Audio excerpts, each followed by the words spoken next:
Un convoi logistique de l'armée française qui a quitté Abidjan en direction de Gao via le Burkina et le Niger a fait l'objet d'un blocus de quelques jours à Kaya par les populations du pays des hommes intègres.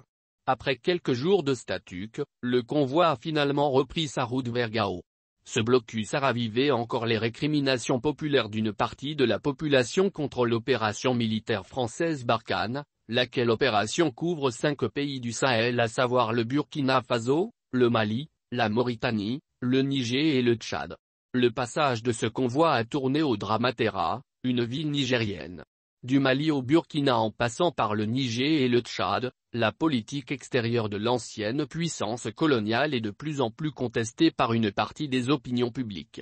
Au Mali comme au Burkina, la dégradation de la situation sécuritaire avec son corollaire de mort quotidienne a poussé cette frange de la population à s'interroger sur l'efficacité de l'opération militaire française. Les officines de fabrication de fausses informations ont largement contribué à carboniser l'image des opérations militaires françaises au Sahel. En réalité, les opinions publiques manipulées ont une perception parcellaire du travail de Barkhane. Cette perception quasi négative des populations citadines en grande partie tire sa source de la communication qui entoure les opérations militaires françaises au Sahel. De Serval à Barkhane, les Français se sont substitués aux armées nationales. Surtout au Mali, ils ont trop mis en avant leur hégémonie dans la conduite des opérations comme si l'armée malienne n'existe pas ou ne vaut absolument rien. Ce qui fait que les opinions publiques se focalisent sur Barkhane oubliant du coup leurs armées. La France est victime d'elle-même.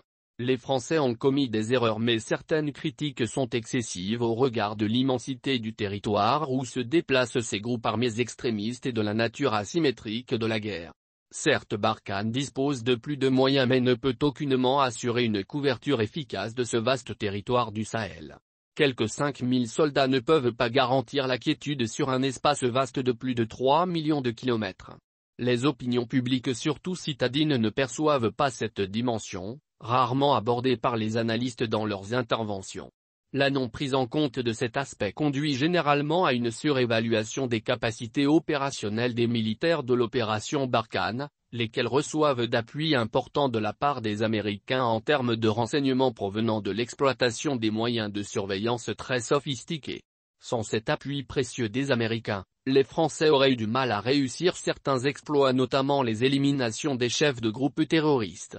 Les nombreuses erreurs commises par la France dans la conduite des opérations ne sont pas dénoncées seulement au Sahel.